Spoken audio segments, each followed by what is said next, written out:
Boa noite a todos e a todas. Retornamos à nossa disciplina Instituições de Direito, tratando agora das fontes do direito, pessoal. Da onde vem o direito? Então, até aqui nós falamos sobre a formação da sociedade, nós falamos sobre a formação do Estado, sobre os elementos do Estado, e agora, dando uma ênfase já ao direito, começamos a ver o quê?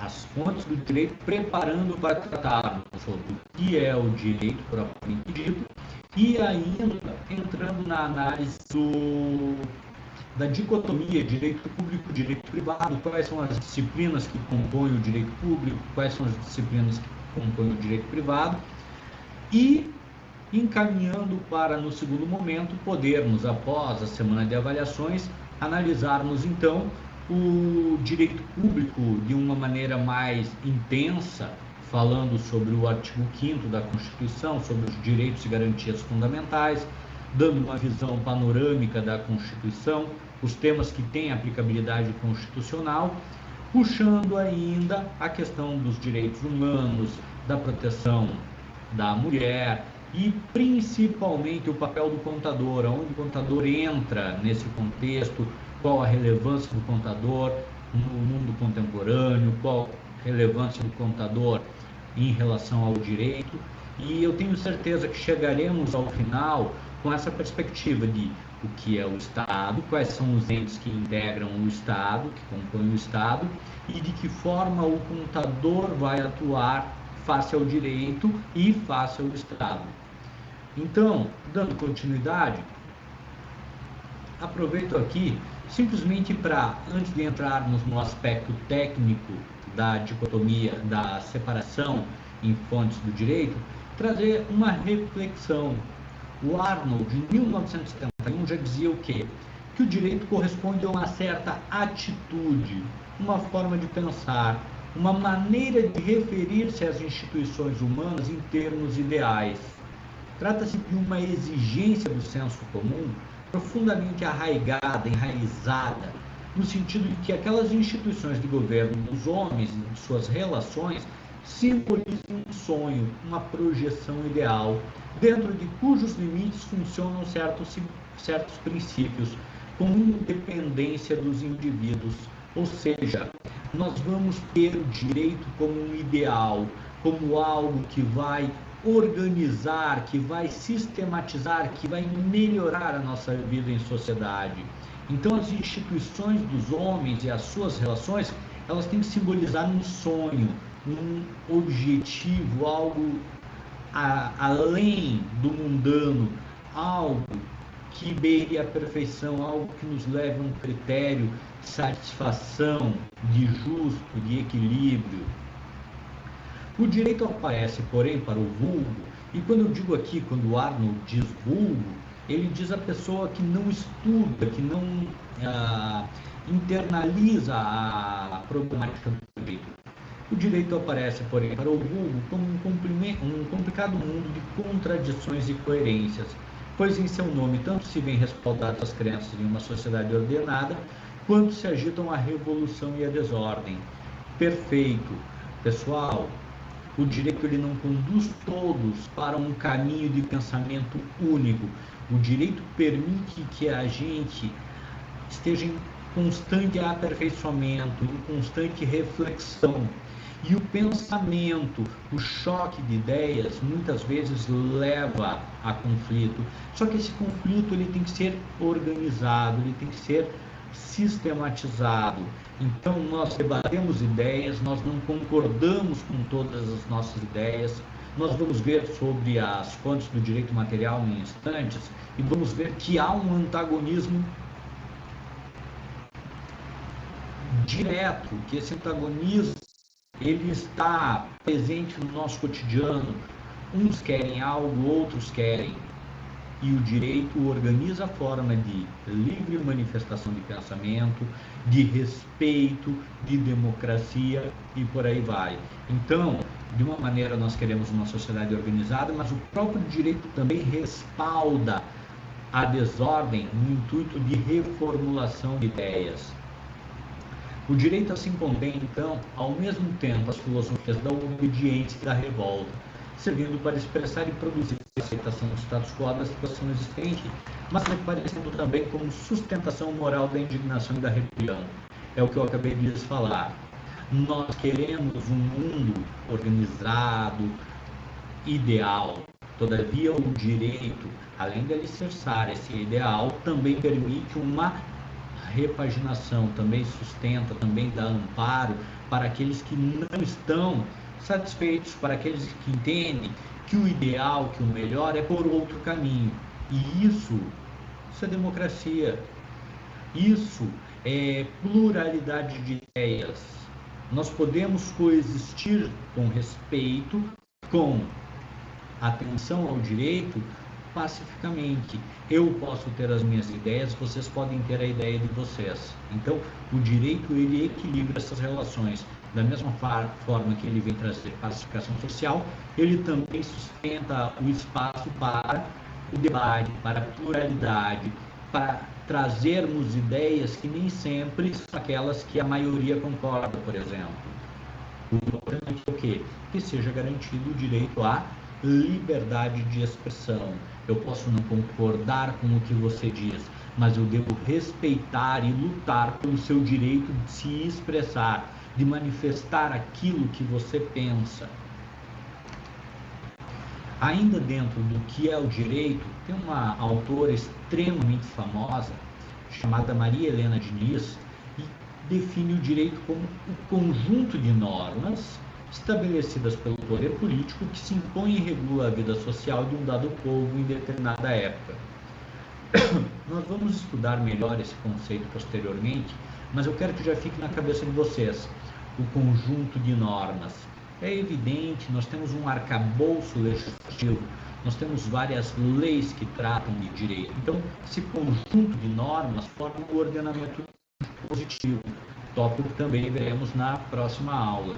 Estabelecidas pelo poder político, pelo Estado, que se impõe, é coercitivo. Eu lembro para vocês, eu não gosto de pagar imposto, mas eu sei que eu tenho o dever de pagar imposto. Eu não gosto de ficar em casa, por exemplo, longe da presença de vocês, mas todos nós sabemos que existem várias normativas que determinam que fiquemos em casa, determinam que nós esperemos uma cura para essa pandemia, para essa situação toda. Então observa que é impositivo. Usar máscara é desconfortável, mas se não usar, não pode entrar nos estabelecimentos. Em breve haverá inclusive sanção, aplicação de multas. Então, que se impõem e regulam a vida social de um dado povo em determinada época. Eu lembro a vocês, o direito ele não é estático. Nós já falamos sobre isso. O direito vai se adaptando ao tempo. O direito que os nossos pais viram não se aplica hoje à nossa realidade na íntegra. Muita coisa mudou. Um dos tópicos, inclusive, que é central da nossa ementa, que é a proteção dos direitos da mulher, diz respeito justamente a isso. A mulher veio galgando, veio conquistando espaço. Então, essa mudança de paradigma reflete justamente isso. Regula a vida social, a vida em sociedade, de um dado povo. Nós estamos aqui tratando do direito no Brasil, do direito brasileiro, em determinada época, na nossa época. Se olharmos para o passado, veremos que as leis eram diferentes. Nós temos leis que muito nos envergonham no passado. Acredito que, inclusive, eu já toquei nesse assunto, o caso da escravidão, por exemplo, ou a inércia na defesa da violência contra a mulher.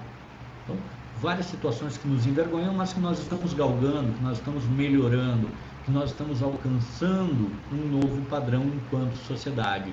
A maturidade da sociedade leva a uma maturidade do direito. Pessoal, direito e sociedade andam de mãos dadas. Onde está a sociedade, ali está o direito. Ubi societas ibi ius, frase que nós vimos na aula passada. Saindo da Maria Helena Diniz, vem o Tércio Sampaio Ferraz Júnior e diz: o direito, assim, de um lado, protege-nos do poder arbitrário exercido à margem de toda a regulamentação, salva-nos da maioria caótica e do tirano ditatorial, dá a todos oportunidades iguais e, ao mesmo tempo, ampara os desfavorecidos.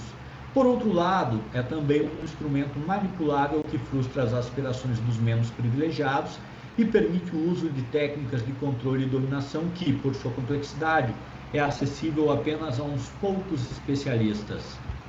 Da mesma forma que a contabilidade trará para vocês um conhecimento que vai lhes dar vantagem, o direito ele favorece sobremaneira aqueles que conhecem, aqueles que estudam ele, aqueles que têm condições econômicas para contratar um bom profissional que tenha conhecimento na área.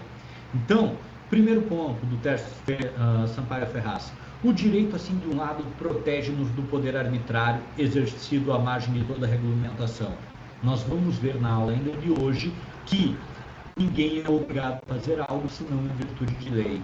E isso é dispositivo constitucional. Significa na prática o quê? Que o direito nos protege do poder arbitrário. O direito nos protege da maioria caótica e do tirano ditatorial, ou seja, daquele que chega e impõe, faça algo. Se a lei não fixa que eu devo fazer, eu estou dispensado da prática daquele ato, daquela situação. Então, primeiro ponto, o direito é importante? Com certeza. Ele vem para igualar os desiguais, ele vem para garantir que todos tenham acesso à justiça. Agora, como nós acabamos de falar, nas mãos erradas ou sendo manipulado, sendo mal utilizado, o direito pode sim ser utilizado como um instrumento de desigualdade. O direito pode ser trabalhado e utilizado como um mecanismo de injustiça social. E isso é muito comum. Nós tentamos corrigir isso, principalmente a partir da Constituição de 1988, que é chamada de Constituição Cidadã, com vários instrumentos, por exemplo, a instituição de uma defensoria pública para aqueles que não têm condições de pagar por advogado, a instituição do sistema de acesso à justiça gratuita, então, assistência, um caso dativa, de você ter um advogado à disposição, e assistência de despesas processuais. Então, vários mecanismos tentam igualar os desiguais.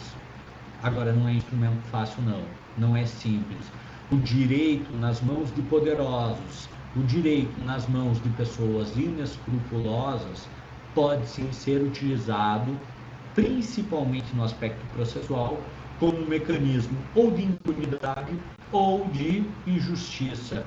E não são poucos os casos que a gente vê, e não são poucos os casos que nós escutamos de pessoas que têm amparo na lei, todavia, ao se socorrerem do judiciário por situações diversas, acabam não tendo o seu direito resguardado. Ou então, tão grave quando o direito socorre, já é tarde demais. Vou pegar um exemplo simples aqui: a busca por uma vaga no sistema público de saúde. Muitas vezes a pessoa procura e o Estado não tem suporte, não tem eficiência. Quando o indivíduo vai conquistar aquele direito na justiça, já faleceu. Quando vem o resultado de que o Estado deve cumprir, deve fornecer uma vaga, o indivíduo já é falecido. E aí? Rui Barbosa, um baiano muito inteligente, disse que justiça tardia não é justiça, mas é injustiça manifesta e qualificada. Ou seja, o direito, ele serve para regrar a nossa vida em sociedade, o direito serve para pacificar, para equilibrar as relações, mas também ele pode ser fonte de injustiça, sim. Nas mãos das pessoas erradas, tudo pode ser manipulado. Para os vídeos não ficarem tão compridos, pessoal, eu farei agora uma primeira pausa e já entraremos na distinção de fontes materiais e formais do direito. Muito obrigado por enquanto.